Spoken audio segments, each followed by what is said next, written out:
Before we start, please make sure to like, subscribe, and share this video with your friends and family. Also, can you please tell me where and what time you're watching? Thanks. I can't tell you the name of the game, not because I'm trying to be mysterious. Believe me, I'd love to forget every single detail. But it's not safe. Something about that name carries weight, like it unlocks a door in your mind that should stay shut. So let's just call it the game. And if you ever figure out its real title, don't look it up. I'm dead serious. It's the kind of thing you can't unsee once you stumble across it. I found the game late one night, mindlessly scrolling through obscure horror forums in a half-dazed state.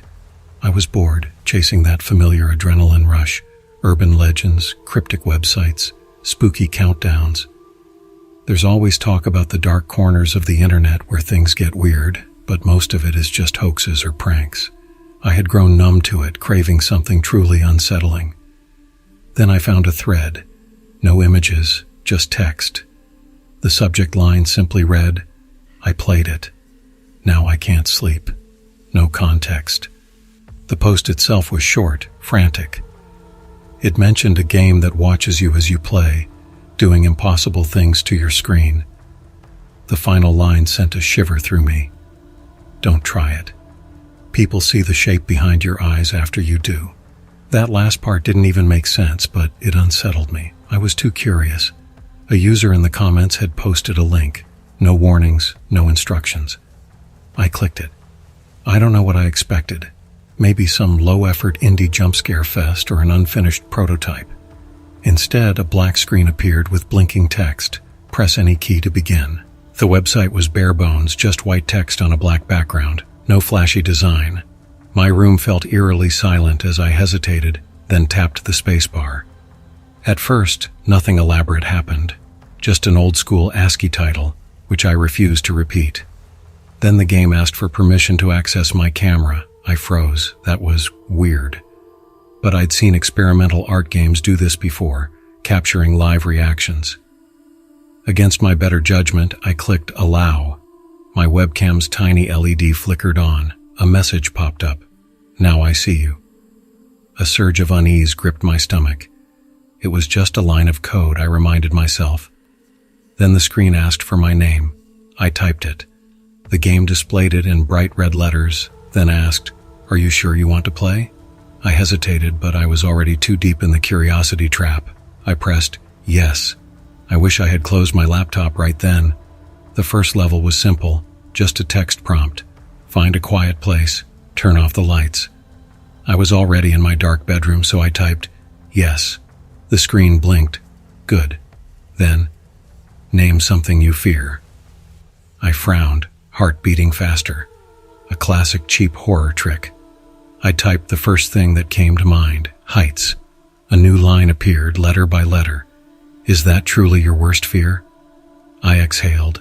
Sure. The response came instantly. I think you're lying. It was just text, but my anxiety spiked. The next command, stand up from your chair. I did, feeling ridiculous. My webcam's light stayed on. I imagined the game watching me. Then lines of text scrolled rapidly, too fast to read, until one sentence remained. I can show you what real fear looks like. A grainy image flashed, a flickering silhouette in a hallway. I blinked, too brief to process. Another flicker, a dark figure behind a window. Then I realized my reflection was in the image. It was using my webcam feed. But something else was there, layered in. Something disturbingly real. In the corner of the screen, I saw my bedroom door, but there was a shadow there, a shadow that wasn't in my actual room. Or if it was, I couldn't see it with my own eyes. I nearly shut the browser then, but the text typed itself out. Don't go. It's too late. My screen froze. My reflection stared back, wide-eyed. Then, everything flickered to black. One final line appeared. Check your phone. My phone buzzed. I nearly dropped it. A message from an unknown number. My name. Followed by, look behind you. I didn't look behind me. I physically couldn't. My rational brain insisted it was just a scare tactic, that the game had somehow pulled my phone number using an unethical script. But it felt personal, like it was reaching beyond the screen. My palms were slick with sweat as I locked my phone. This is messed up, I thought. I forced the browser to close. The tab disappeared. I even cleared my cache, wiped my history. Everything. Then I shut my laptop. For a split second, my webcam's LED flickered. I froze, staring at it, heart hammering. In the dark reflection, I swore I saw a faint movement, like a shadow shifting behind me. I spun around in my chair, scanning my dim bedroom. Nothing, just my laundry hamper and the half-open closet. I barely slept that night. Every time I closed my eyes, I imagined my phone buzzing. The short, cryptic text replayed in my head. By morning, I tried to rationalize everything. Maybe it was just an advanced coding trick, a CreepyPasta gimmick. It's not real, I told myself 100 times. Then, at noon, my phone beeped again. Another unknown number. A single text. Don't pretend you can hide it. My stomach dropped. Hide what? I blocked the number, but minutes later a new unknown number sent the same message. I blocked that one too. By evening, I'd received at least 10 messages from different numbers, all repeating eerie variations. You said you fear heights. That's not your real fear. I see your eyes, you're lying. Each time I blocked them, and each time another would appear. Finally, I shut my phone off. Told myself I'd change providers if I had to. That's when the nightmares started. At first, I dreamed of my bedroom door creaking open at night, a dark figure leaning in, eyes glinting. Then came another dream. I was perched on the edge of an impossibly high ledge, staring into an endless void. But behind me, the silhouette watched, whispering, "This is not your fear." I'd wake up drenched in sweat, double-checking my window locks. 2 nights later, my phone buzzed again, 3:03 a.m. on repeat. Over and over, I refused to answer. A voicemail came through. I played it, trembling. Static hissed. Beneath it, a faint scraping sound. Maybe breathing. I couldn't be sure. I deleted it immediately. Then my computer started glitching. Random pop-ups that wouldn't close. Black screens with a single line of text. I never left you. That was the breaking point. I finally confided in an online friend. I told them I'd messed with some cursed game. They laughed, saying it was probably just an elaborate alternate reality game designed to scare players. They suggested I ignore it or wipe my system. I tried. I reinstalled my OS, changed my phone number. For a few days, all was quiet. No texts, no nightmares. I thought I was free, until the night I saw it in person. It was raining, sometime around midnight. I sat in my living room, mindlessly scrolling through my new phone, when I noticed something strange. A reflection. In the TV screen, something shifted behind the couch. I snapped my head around. Nothing. The couch was empty. The room was still. I'm just paranoid, I told myself. I forced a laugh. Then creak. A floorboard shifted in the hallway. I froze. My apartment was small, just a living room, a short hallway leading to my bedroom and bathroom. The sound had come from right outside. Another creak, closer. Footsteps? My logical brain pushed back. Buildings settle. Pipes creak. It's nothing. But my body knew. Something was watching me. Heart pounding, I tiptoed to the hallway and flicked on the light. Nothing. My bedroom door was open. If someone was inside, I would see them. I peeked in, my bed, my dresser, my closet, empty, and yet the air felt heavy, like the tense stillness before a storm. Then, my phone beeped. A new text. Are you ready to see it? My throat went dry. I typed furiously, "Leave me alone. Send." Instantly, my phone beeped again. Look in the closet. I'm not proud of how panicked I felt. Every part of me screamed, "Don't open it." But the more I tried to ignore it, the more the words burned in my mind. Look in the closet. My hand trembled as I reached for the doorknob. Slowly, I pulled it open. Just darkness. Clothes. Shoes. Nothing else. I exhaled, half laughing in relief. Then, click. My phone's camera had turned on by itself. A photo appeared on my screen, me leaning into the closet. But in the corner of the image, just behind my left shoulder, there was something else. A shape, dark and elongated, almost like a smear of shadow with the faintest suggestion of eyes. I whirled around, shining my phone's flashlight behind me. Nothing, just empty air. That was the moment I realized. There was no escaping it. The game had wormed its way into my reality. It wasn't just code, it was something else. Something that fed on fear, that burrowed into the mind and refused to let go. Over the next week, I started seeing fleeting shapes in reflective surfaces. The TV screen, my laptop when it was powered off, windows at night, always the same shadowy smear, tall, twisted, just out of focus. At times, I caught glimpses of it in broad daylight, lurking at the edge of my vision. But the second I turned to look, it was gone. Sleep became impossible. Even with a new phone, a new number, the messages kept coming. My phone would ping at random, and sometimes when I opened an app, I'd see a brief flash, an image from the game, a distorted ASCII screen, or a single cryptic line of text. We can find the real fear. I felt myself unraveling. I barely left my apartment, terrified I'd see it on the street, watching me. One night, after another series of nightmares, I snapped. I ripped my entire computer setup from the desk and stuffed it into my closet. My phone went into a drawer. I replaced my lamps with candlelight. I thought maybe, if I cut off technology, it would lose its grip. It didn't. The shadows in the corners grew thicker. My mirrors felt alive. The game, or whatever was behind it, didn't need the internet anymore.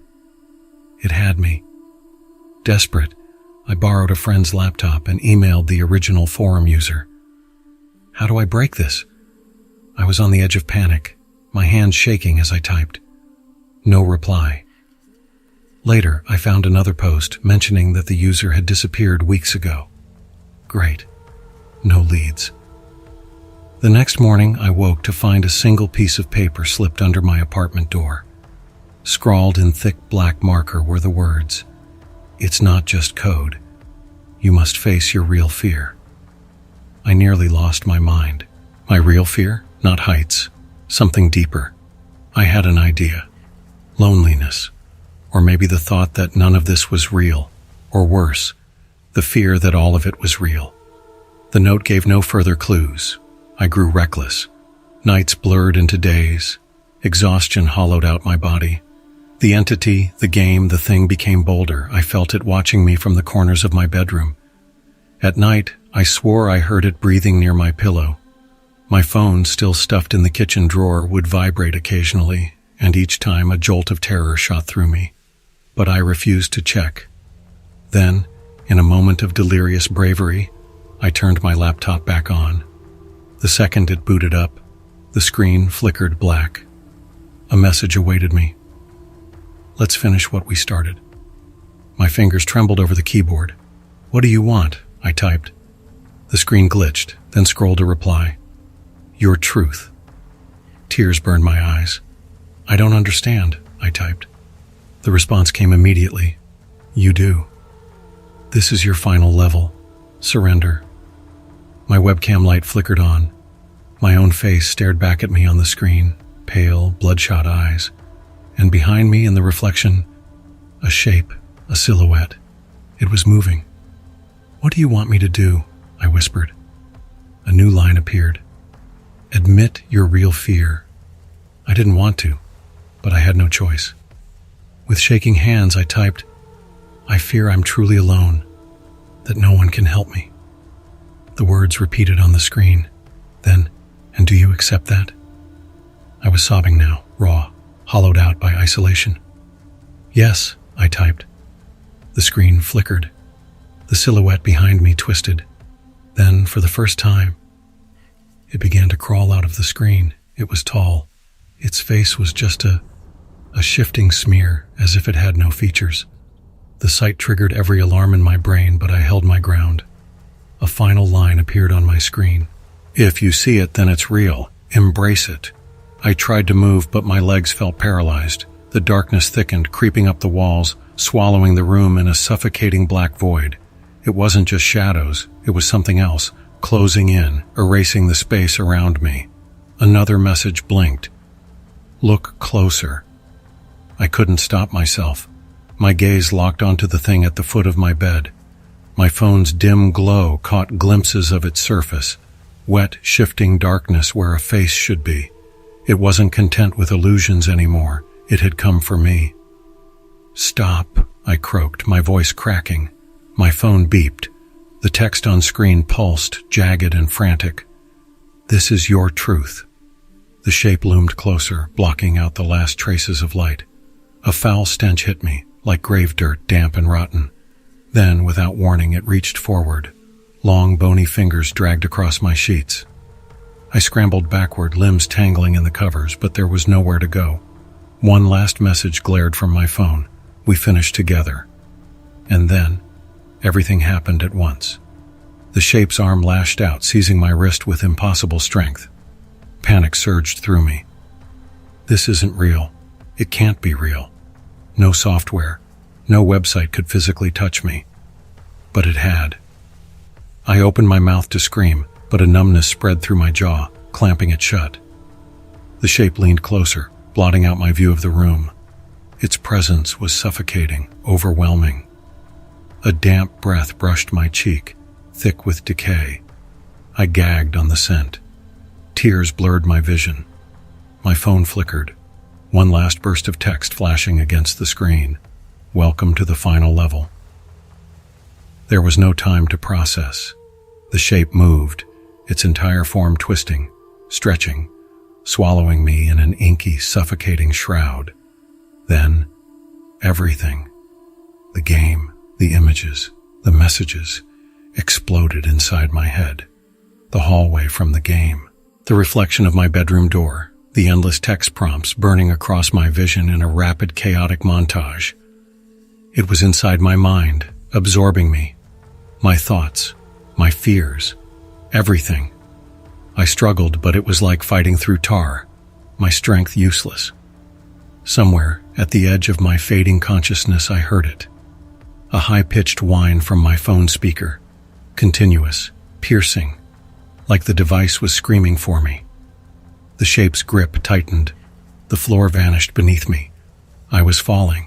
No end, no ground, just falling. My chest burned. My lungs refused to pull air.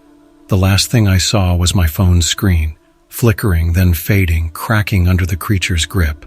My heart pounded. Once, twice. Then, everything slowed. The shape forced itself into my final flicker of consciousness, devouring the screams I couldn't voice. I can't tell you the name of the game, because I'm gone now, swallowed by that impossible void, a casualty of my own curiosity.